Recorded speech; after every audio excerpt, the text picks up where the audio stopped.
Muy buenas tardes, bienvenidos a una mirada al día. Soy Luciano Reboredo y con Ángel Delgado analizaremos y comentaremos los últimos acontecimientos de la política nacional de las 24 horas últimas, en que como siempre suceden novedades, cambios, nunca deja de haber algún asunto de comentar en la política peruana. ¿Cómo estás, Ángel? Buenas tardes. Muy buenas tardes, muy agradecido a todos los amigos que nos escuchan. Buenas tardes también, Luciano. Bueno, efectivamente coincidir contigo de que los días pasan, pero los acontecimientos siguen ahí marcando la pauta del acontecer político, el cual no cesa. Y el día de hoy no vamos a hacer la excepción y vamos a comentar los sucesos habidos en las últimas 24 horas, como ha señalado. Bueno, una de las novedades que no podemos dejar de comentar son los cambios en el gabinete ministerial, ¿no? Luego de la renuncia de Rodríguez Mackey a la Cancillería, obviamente había que reponer a ese ministro y para sorpresa de todos, porque es realmente sorprendente, es raro, no sé cómo calificarlo, vuelve a la Cancillería el señor Landa. Sí, pues en realidad es una demostración de lo errático que el gobierno está en los temas gubernamentales. Más allá de la retórica, más allá del conflicto, más allá de la incapacidad y por supuesto muy lejos de los problemas de corrupción que asolan a este gobierno, a nivel gubernativo, a nivel de los representantes y las personas encargadas de llevar adelante las distintas políticas públicas, ahí hay un verdadero desorden, una actitud plenamente caótica. Ministros que no pueden, por ejemplo, llevar adelante procesos de licitaciones regulares, que por cierto debería ser parte de una común conducta, de una práctica común en los ministerios, lleva a que un ministro, el de Agricultura, tenga que renunciar por inepto, textualmente por inepto.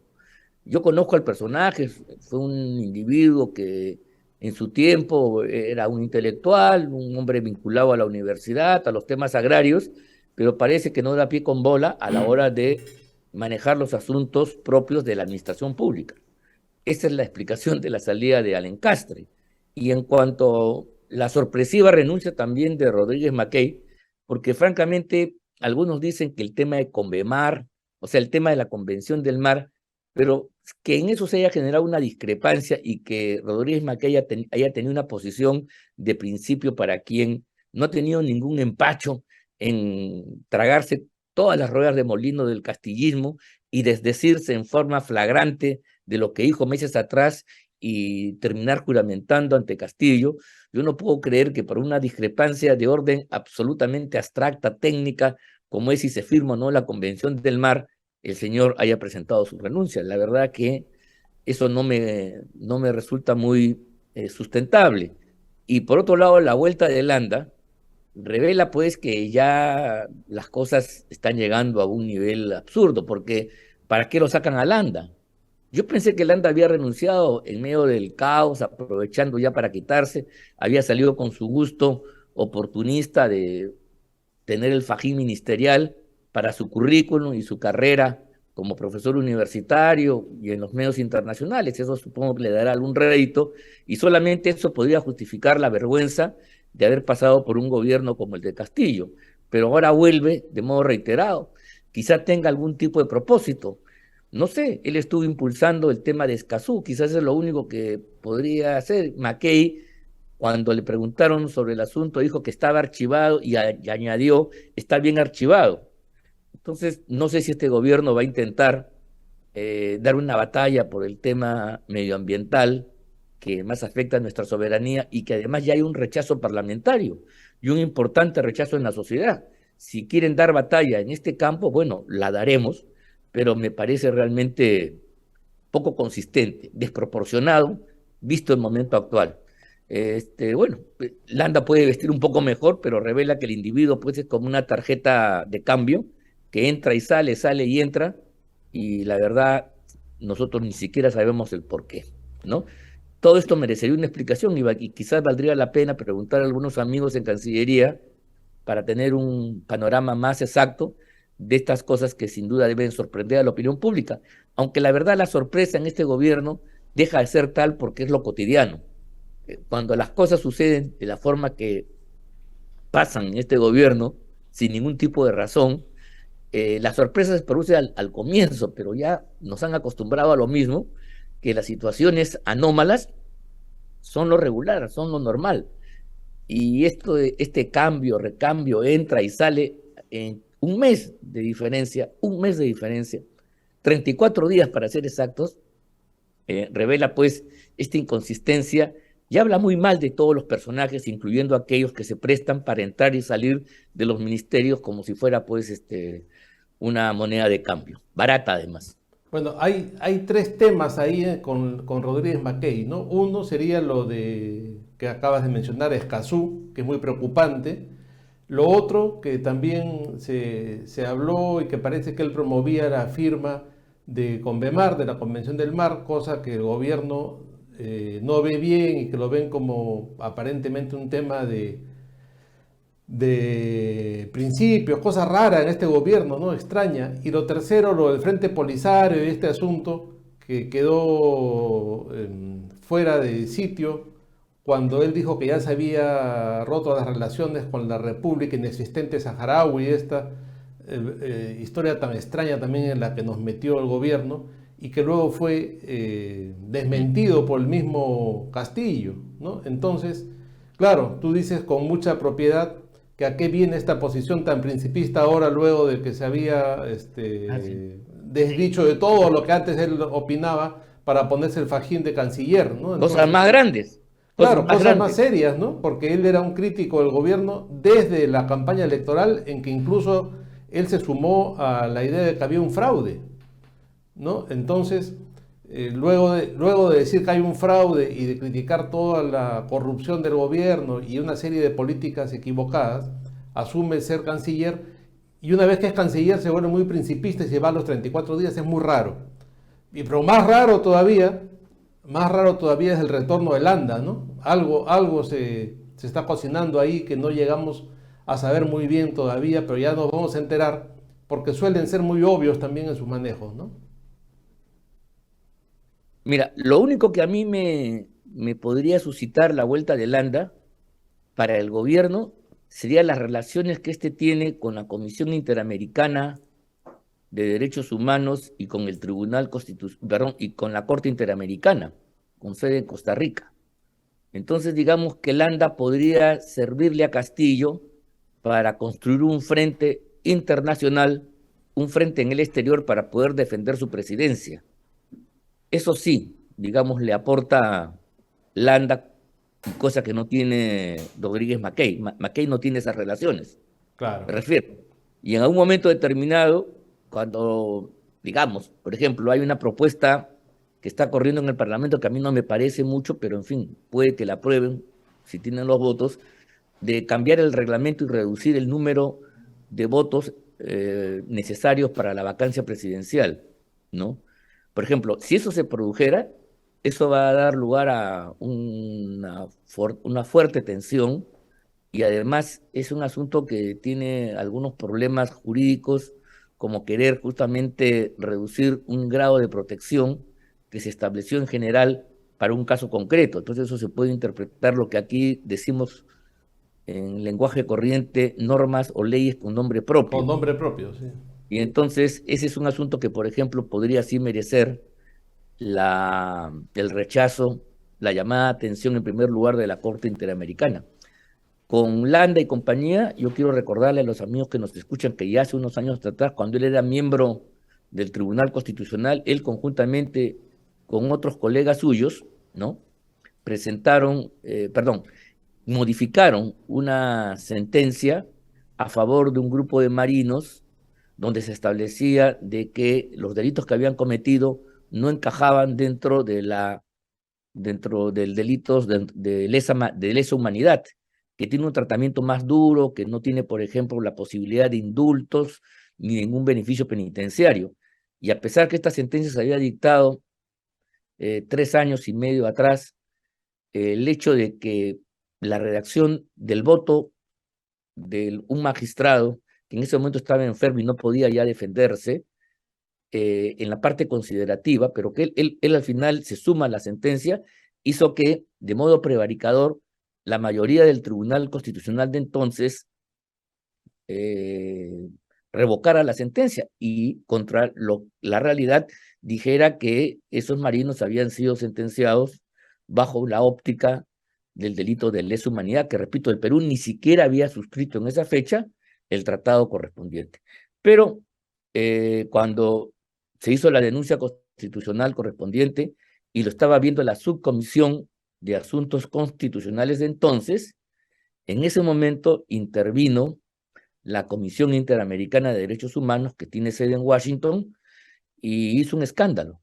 Y entonces generó todo un ambiente en el Congreso y en la opinión pública para que el Congreso de entonces, a pesar que tenía mayoría fujimorista, no diera el paso que hubiera sido muy importante para poder librarnos de una pesadilla ulterior, porque esta mayoría del TC de entonces fue la que convalidó el golpe de Estado de Vizcarra y todas sus tropelías.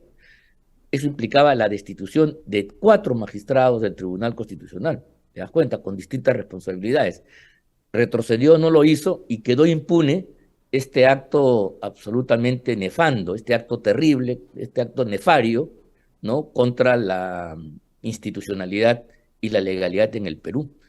Entonces, Landa es una persona que sí tiene relaciones internacionales y entonces me suena, me trae a mente esto y entonces él podría armar un frente internacional. Sobre todo ahora yo no sé cuál es la posición del papá de Forsyth, o sea, el embajador, que hasta hace poco nomás era embajador en Naciones Unidas, muy amigo de Almagro, y entonces también es otro articulador que podría proteger a Castillo en un momento determinado. Ahora, la ventaja de Landa es que él trabaja menos en el ámbito político y más en el ámbito de la jurisdicción internacional, o sea, con la Comisión Interamericana y con la Corte Internacional de Justicia, que además hay que recordar, también se portó de una manera absolutamente extraña cuando el Tribunal Constitucional peruano dictó la procedencia del habeas corpus a favor de Fujimori y por ende su liberación. Entonces quizás esta podría ser la causa por la cual Landa vuelve y lo hayan llamado para estos efectos. Y Landa presto se asume una tarea que va a ser terrible. Entonces podemos estar avisados que Castillo está reforzando su frente internacional ante cualquier vacancia o medida que se quiera implementar contra ellos por parte del Congreso. Ahora tú has mencionado a Forsyth. Forsyth justamente renunció cuando se nombró a Rodríguez Mackey como canciller. Yo no sé si esa renuncia fue aceptada, no tengo claro qué pasó con Forsyth, ¿no? O si Bueno, ya parece que sí, porque también renunció con Rodríguez Cuadros, sí. con Rodríguez Cuadros, que estaba de embajador en Naciones Unidas. O sea, los dos embajadores en los dos organismos más importantes, la OEA y la ONU, renunciaron al mismo tiempo. Ahora, yo pensé que de repente alguno de ellos venía a ser canciller. A Forsyth le falta ese rango, ese cargo para completar su carrera diplomática. Entonces, no sé, pero Sí. no ha sucedido tal cosa. De repente han hecho un cálculo que ya el gobierno está pues en picada y entonces Landa, que es más obsecuente, se ha prestado y ahí está la foto que demostraría el compromiso de Landa con esto, porque yo no creo que el tema de Escazú y los otros asuntos den para hacer campaña. El gobierno está muy débil para poder soportar algún tipo de campaña de esta, incluyendo con Bemara y cualquiera de otras. O sea, no creo que tenga fuerza para eso, pero sí puede Landa servirle mejor que Rodríguez Mackey para defender la investidura presidencial ante cualquier arremetida por parte del Congreso de la República. Sí, sí, sin duda por ahí puede ir la cosa, ¿no? El tema de Escazú y el tema de Convemar terminan o devienen en secundarios ante la crisis que puede afrontar este Claro, gobierno en los próximos días, ¿no? Incluso la idea de adelanto de elecciones va tomando fuerza en parte del Parlamento, ¿no? Un sector ya como Fuerza Popular lo está planteando. Entonces el gobierno pierde fuerza, inicia una caída más contundente con la elección del nuevo presidente del Congreso, que ese es otro tema que quería comentar, Ángel, contigo, y es la invitación que ha hecho Pedro Castillo al presidente del Congreso, el general Williams, para reunirse, ¿no? Estos suelen ser gestos para la platea, ¿no? Cosas que habitualmente se suelen hacer. Pero ¿qué podríamos esperar de esto? Yo creo que nada, finalmente, ¿no? A ver, el hecho de que puedan reunirse y tener comunicación los jefes de ambos poderes es una cosa natural, que inclusive ni siquiera merecería un comentario noticioso. Esto se produce de distintas maneras, en forma personal, que es más raro, por interpósitas personas, a través de los ministros. Sí, es una práctica regular de la coordinación y cooperación entre los poderes. Ahora bien, el hecho es que aquí se está construyendo una imagen. Castillo está construyendo la imagen, primero, de que está siendo victimizado, que es parte de una agresión golpista, y al mismo tiempo que él hace esta campaña, con relativo éxito, está la otra en la cual él pide paz, él pide tregua, pide un armisticio para que las cosas no lleguen a mayores, Claro. y entonces ha saludado de antes al nuevo presidente del Congreso sin saber quién fuera, inclusive lo invita desde ese momento. Entonces, ese es un gesto que tiene un valor intrínseco a la propia formulación. Olvídate lo que hablan, de repente hablan de fútbol o no hablan de nada, sino es el gesto que él está haciendo y en consecuencia está buscando ganar réditos políticos. O sea, ¿cuál es la imagen para decirlo, para traducirlo? Yo soy víctima, me están golpeando, este enfrentamiento entre los poderes desgasta al país, lo lleva a una crisis que ustedes los peruanos la están sufriendo, y yo hago una invocación para poner punto final a esto, y entonces invito al nuevo presidente a ponernos de acuerdo, a hacer una agenda, a pasear por el Perú y resolver los distintos problemas de los pueblos. Lo dice en sus viajes. O sea, es un gesto que tiene pues un propósito político propio. Ahora bien, esto no debe ser despreciado, ¿no? O sea, la maniobra es clara, es definir una imagen, reconstruir una posición y acumular fuerzas. Eso es clarísimo por parte del gobierno. El problema es, como conversábamos el día de ayer, cuál es la respuesta por parte de la oposición democrática y en este caso del Parlamento y del presidente de la República y del presidente del Congreso. Él ha mandado una carta en la cual no se ha negado, ha sido cortés, pero ha retrucado diciendo que lo invita al Parlamento, ¿no? Claro, sí. Tampoco uno puede negarse. Lo que quiero decir es lo siguiente: si no se actúa aquí con inteligencia, por ejemplo, si mañana el presidente del Congreso le dijera, no me interesa reunirme, no tengo nada que conversar, yo creo que la oposición democrática y el Congreso perderían ante la opinión pública. Otra vez, en las entrevistas que me hicieron el día de ayer, inclusive temprano el día de hoy, la gente dice que ojalá pues que con el nuevo presidente se lleguen algunos acuerdos. O sea, para un importante sector de la población, esta crisis, que la ven como una crisis en las alturas, la asocian a su deterioro de condiciones de vida, ¿no? Y ese es el tema que el gobierno está aprovechando bien. Entonces, cuando el gobierno dice, les tiendo la mano, hagamos la paz por el bien del país, es un mensaje potente que, si no es respondido con inteligencia por el lado de la oposición, simplemente lo que va a expresarse en la imagen pública es un gobierno, es una oposición intransigente que solamente quiere obstruir y no le importa nada. Y ganaría entonces puntos Pedro Castillo. Entonces, aquí hay una guerra mediática, una guerra a través de la imagen y la palabra, donde el gobierno ya jugó sus cartas, creo que la hemos definido, y yo no sé cuál va a ser las cartas que va a jugar la oposición. El señor William es un estratega, es un hombre inteligente, es un general de ejército, entonces tiene que saber pues que las guerras no solamente se ganan en el choque, sino se ganan también a través del posicionamiento del terreno y de la opinión pública, de las condiciones externas que favorecen el desenlace de una batalla determinada. Y la política es eso fundamentalmente.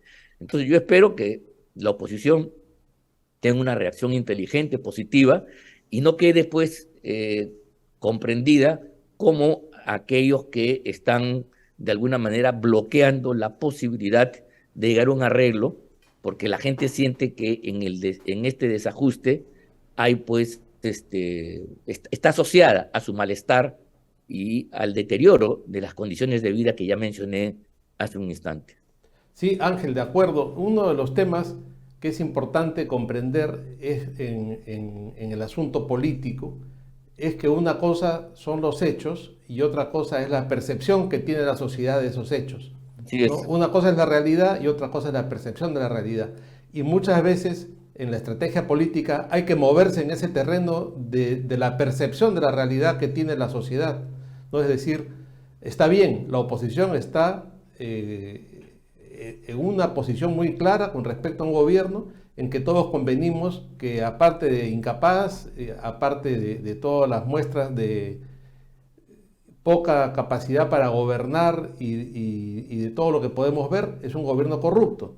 Entonces la oposición trabaja en el sentido de controlar, fiscalizar e incluso de lograr la vacancia de este gobierno. Sin embargo, no puede ser que en los hechos y en la práctica y en el ejercicio de ese trabajo la gente termine viendo a quienes buscan justamente fiscalizar a un gobierno corrupto como los malos de la película, ¿no? Entonces, coincido contigo en que en estos temas protocolares, en estos asuntos que son propios de la política, como la posibilidad de dialogar y de sentarse en una reunión de tipo protocolar para la foto, ¿no? Que la gente la entiende así, yo creo que está bien, ¿no? Y por supuesto también la respuesta del general Williams da una muestra de que él se empieza a mover en ese sentido, ¿no? Responde con una carta invitándolo al Congreso. No sé, pues se tendrán que reunir en un punto intermedio de repente en San Francisco, no lo sé, Claro. pero, pero la cosa va tomando cuerpo en ese sentido y es muy importante lo que tú has mencionado de trabajar en eso de la percepción que tiene la opinión pública del asunto. No Claro, permitir que esa victimización de Castillo, claro, cuando él dice constantemente, repite esa frase, no, yo le tiendo una mano, claro, entonces para el observador más simple de la realidad, es claro, este hombre está tratando de acercarse, de una reconciliación y le tiran la puerta en la cara, eso no estaría bien. Entonces no, claro. yo confío en que como tú has mencionado, que José Williams, que definitivamente tiene que tener una capacidad como estratega por la carrera que ha seguido, va a saber manejarse bien en este terreno y lo ha venido haciendo, ¿no? Ayer comentábamos que de los Sí, parlamentarios de la oposición era uno de los que se había mantenido más estable porque sí. había sabido establecer vínculos y todo sin caer en un error que sería ser complaciente con el otro lado, ¿no? Él siempre se ha mantenido firme, pero no ha caído en excesos. Eso es una muestra de su capacidad y bueno, vamos a ver cómo se maneja en este nuevo momento. Sí, sí. Lo que hay que entender en síntesis es que la guerra no se gana simplemente por el choque, sino se gana también por el posicionamiento, por la opinión pública. Una guerra para ser victoriosa no se basa solamente en la superioridad argumental, sino en la capacidad de ganar una audiencia favorable. Exactamente. Es muy importante, por ejemplo, en la guerra mundial, por ejemplo, eh, se planteó como una batalla del mundo libre, de las democracias contra el totalitarismo. ¿Te das cuenta? Esa forma de plantear la guerra le daba pues a los aliados una fuerza adicional que originalmente no la tenían en los campos de batalla, pero le permitió ir remontando, ganarse a las poblaciones, ganarse a los países y de esa manera entonces remontar un conflicto que originalmente, hablo de la Segunda Guerra, lo tenían perdido hasta el segundo año de la Segunda Guerra Mundial, ¿no? Entonces, esto es clave. Si tú pierdes la batalla mediática, la batalla de la imagen, por más votos que puedas tener, puedes tener un resultado contraproducente. Y hoy la gente de Castillo está trabajando en ese sentido también y hace la política más compleja. Ya no es solamente el hecho de tener los votos, tener la razón, sino también tener una fuerza persuasiva para convencer a las mayorías. Del sector grande que ha votado por Castillo, ese sector tiene que convencerse que la lucha democrática de los peruanos que estamos en la oposición es legítima, justa y oportuna. Tiene que convencerse de la justicia de la lucha y que la caída de Castillo no es un acto arbitrario, prepotente, sino es necesario por la salud de la República.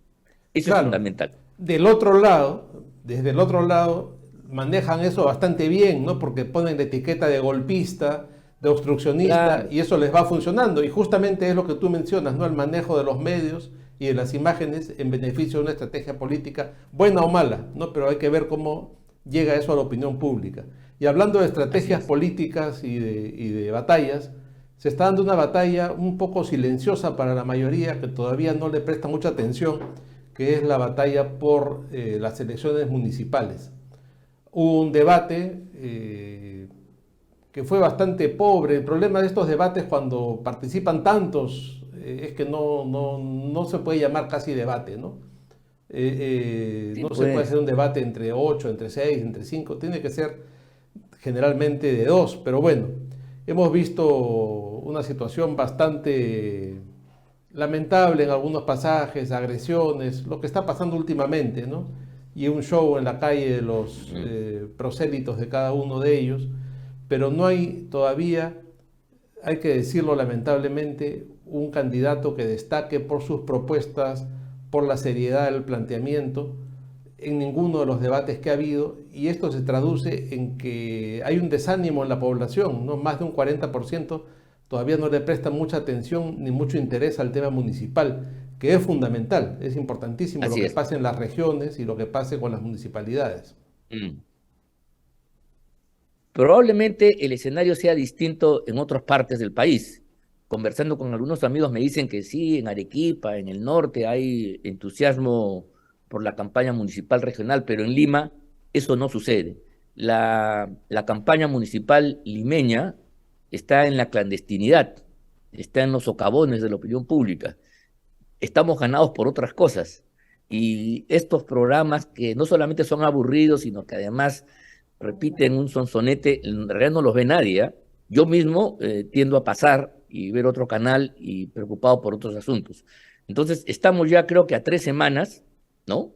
Así es, sí. De la fecha para que se lleven a cabo estas elecciones y la verdad, como decía el Beco, en el fútbol no pasa nada, no pasa nada. Bueno, y esto es grave, como tú lo has dicho, porque las elecciones municipales y regionales no solamente son una consulta democrática, sino es la posibilidad que el pueblo elija democráticamente a autoridades para gobernar los espacios locales y regionales y llevar adelante una política de mayor cercanía con la población. La importancia de lo municipal para la consolidación de la democracia es muy importante, porque es ahí donde se va construyendo los fundamentos, los pilares de la democracia que después se va a erigir a nivel nacional.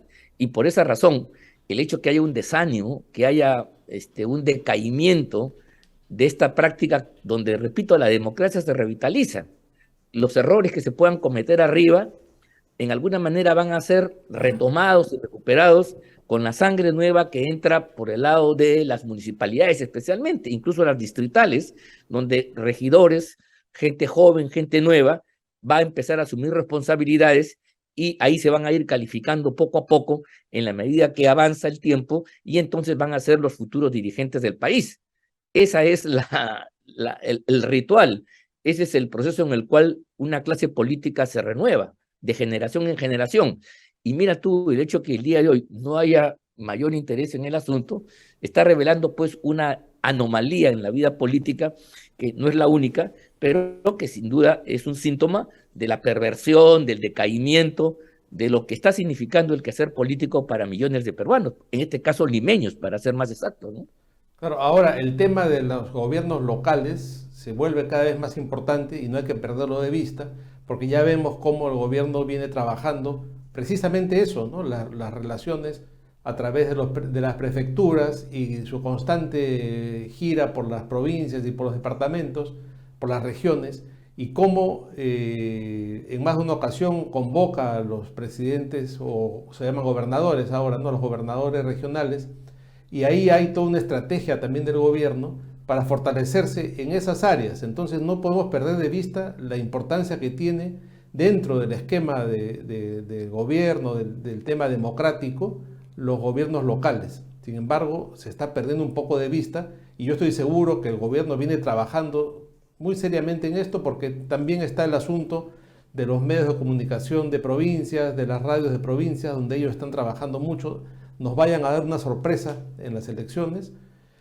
y a veces por ver lo urgente se deja ver lo importante. Yo creo que es muy importante esta elección y habría que empezar a darle un poco más de tiempo y de espacio al análisis y a la difusión de las candidaturas, ¿no? En cuanto a las candidaturas de Lima, Sí, pues. en cuanto a las candidaturas de Lima, destacan, los tenemos en pantalla, López Aliaga y Urresti, cada uno con su estilo personal. Aparentemente uno de los dos va a llegar al final, las encuestas los ponen desde hace tiempo a cada uno. Van alternando en el primer puesto. En el debate pues se lanzaron pullas uno al otro.